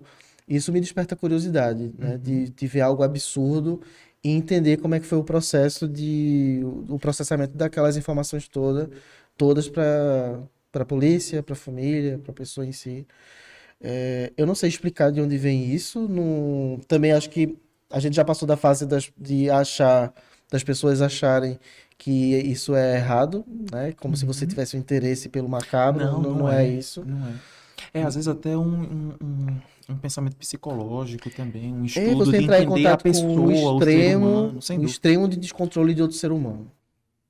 E aí, tem algum crime? Eu sei que você gosta, não é que gosta, mas você acha interessante, você Tenho curiosidade. tem curiosidade, por exemplo, daquele crime da Eloá, o caso Eloá. Sim. Você acompanhou na época? Eu acho Eu- É que a engraçado. história em si não é tão. Não tem muitas nuances assim para você tentar entender, mas o fato de ter sido televisionado, Uhum. que eu acho que marcou uma geração, né? Sabe o que eu acho que lembra um pouco? Sim, marcou uma geração. Me parece que tem uma mínima associação ali, quase com um reality show, né? Sim. Porque a gente ficou acompanhando. Foram 100 horas. Pra quem não lembra, o caso Eloá foi daquela menina, Eloá Cristina Pimentel, que foi feita refém pelo ex-namorado Lindenberg Alves, lá em Santo André, no apartamento onde ela morava, em Santo André, no ABC Paulista. Eles ficaram 100 horas, ela ficou 100 horas sob a mira do Lindenberg. ah, Junto com ela ficou uma boa parte uma amiga, a Nayara. No iniciozinho tinha outros dois amigos, né? Porque eles estavam ali Sim. fazendo alguma tarefa da escola e o Lindenberg chegou e fez eles reféns.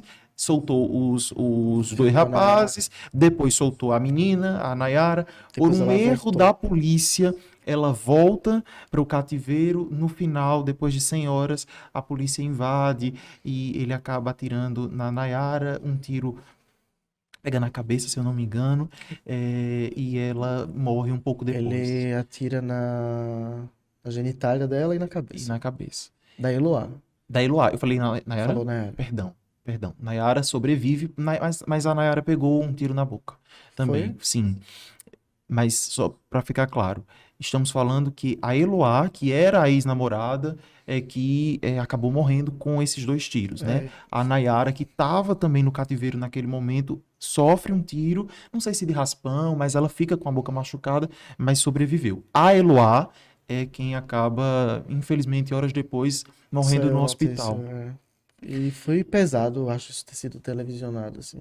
Eu não sou fã, apesar de ter muito interesse, na época eu não tinha muita cabeça para isso, mas a forma como foi feita foi péssima, inclusive porque fez com que o crime se desenrolasse daquela forma, porque ele estava acompanhando, né? Então estava tudo Olha, acontecendo ali, é, sua perspectiva como jornalista. eu penso um pouco diferente. Eu não acho ruim que se noticie, porque eu acho que é algo social. Sim. Ali tinham muitos problemas, né? Você tinha um rapaz que não aceitava o fim de um relacionamento. Você tinha um problema de sequestro, que de alguma forma ali é segurança pública também. É, eu acho que os problemas ali são muito maiores do ponto de vista A da estratégia da polícia. polícia. É. Tornar a menina para um. Primeiro que manter tanto tempo, veja, foram 100 horas de cativeiro. Né? Vários especialistas em segurança dizem que um atirador de elite, nós não somos probélicos, nós dois aqui, Uhum. nós torcemos pela vida de todo mundo, mas primeiro lugar, isso é, acho que todo um pacífico, é um pensamento pacífico. A vítima em primeiro lugar, né? Um atirador de elite teria neutralizado aquele rapaz, né? É, talvez nem precisasse matar. Nem precisa se matar, pois é, mas enfim. É, como que volta a menina ali, né, a Nayara? Então, se você observar, tem vídeo no YouTube, você consegue encontrar os vídeos mostrando a forma como a polícia entrou, decidiu entrar, né? Que foi outro erro, porque não conseguiam invadir, não conseguiam entrar direito. Depois, um policial chega com uma escada tentando subir. Uhum. Então, assim, a imprensa erra. A imprensa pode errar. Não poder no sentido de estar autorizado, todo mundo poder errar, mas acontece no fazer jornalístico errar. Depois se percebe e, opa, não vamos mais fazer esse tipo de coisa. Mas o problema anterior foi. Quem Não, tirou, quem eu saiu concordo foi a concordo com o que polícia. você está falando. Eu acho que eu me expressei de uma forma muito superficial. Eu acho que uma coisa que eu sempre penso é muito da imagem que fica lá registrada e eu penso do ponto de vista da família o que é ter a imagem da menina gritando na janela, aquela a imagem clássica. Eu acho forte, mas eu também acho inevitável. Eu ia fazer o quê? Uhum. E eu penso que a polícia teve o comportamento muito, não sei se seria imaturo a palavra, mas influenciado negativamente de uma forma não profissional pelo fato de ter uma cobertura e uma atenção muito grande da mídia, mas eu não acho que isso tenha sido um problema da mídia. Eu acho que a própria polícia poderia ter, embora, eu estou fazendo vários parênteses aqui, que eu lembro que eu assisti alguns documentários depois de que a polícia não tinha lidado com uma situação similar àquela e eles também não sabiam direito o que fazer. Aí eu acho que naturalmente o fato de estarem sendo assistidos e ter toda uma cobrança pelo término daquilo é uma pressão extra, mas tem coisa que é inevitável. Não estou localizando a responsabilidade na mídia, não. Mas se assistia na época. Eu Né? lembro Eu que todo assisti o mundo tempo comentava, inteiro, né? era Todo ao mundo vivo. comentava. Todo E mundo foi muito chegava em estranho. casa, na rua, comentando sobre. Tá sabendo daquela menina que tá na mira de um revólver, não sei quanto tempo. Hoje foi muito estranho acompanhar a polícia invadindo lá e aí você assistindo um reality ao vivo, sabendo a possibilidade de que o Lindenberg estava armado dentro. Sim. É muito forte, né? Era horrível. Foi horrível, né, aquilo. E aí você tem vários crimes que você fica lendo e acha peculiar. Onde chega a capacidade humana, né? Eu gosto mais do conteúdo quando tem investigação, assim. Quando é só Uhum, contando a história, uhum, não tem muito sentido. Porque eu não tenho interesse pela morte, como foi que morreu e tal. uhum. Eu gosto muito de ver como se pega as pistas para encontrar o culpado. Aí isso me fascina bastante. E o BBB, hein? Ó, me diz uma coisa, você sempre assistiu? Sempre. Ah. Eu parei quando todo mundo parou. Uhum. Então, eu era fascinado pelas primeiras edições. Depois da sexta, da quinta edição, que foi a de Jean e Grazi, não lembro quem ganhou a sexta, a sétima, não lembro mais. Mas eu retomei a ver com gosto no 20, né? Que foi o que todo mundo retomou. Sim. O 20, o 19 e o 20. O 20 e o 21. 20 e Hoje é o 21. Esse é o 22. 22. O 20 e o 21 foram, assim, incríveis. Incríveis, né? Incríveis. Foi assunto nacional. Sim. Quem gostava e quem não gostava. E eu acho tão saiu relevante para comentando. trazer algumas discussões à tona. Sem Porque dúvida, que a gente acabou de falar, né? De até que ponto você pode ir com uma brincadeira, o que é uma brincadeira, Uhum. devemos ou não. A história do racismo e da homofobia foram clássicos, né? De Sim. chegar e dizer assim, ah, não, mas eu não sei. Poxa, você tá numa época da sociedade, você não tá numa caverna, né? Sim, Você sabe sim o que... São coisas que são muito pacíficas. sim. E, Todo mundo sabe o que e a não gente pode. sempre tem, todo ano, as pessoas que colocam o Big Brother na condição de programa fútil e que você pode fazer coisa melhor do seu dia e tal. E eu consigo absorver e observar tanta coisa a partir do que acontece no Big Brother e trazer para a vivência, né, umas discussões que tem lá. E de alguma forma eu acho que o programa ajuda a desmistificar muita coisa ou de tornar relevante discussões que a gente entende de uma forma muito superficial, né? Sei lá, talvez o próprio fato de que Lucas, da temporada passada, sofreu racismo e foi oprimido por uma participante que era preta, e a gente pensar, tipo, será que o hate que tá vindo também em cima dela é Racista. desproporcional? Até que ponto? E essa discussão, embora tenha sido às custas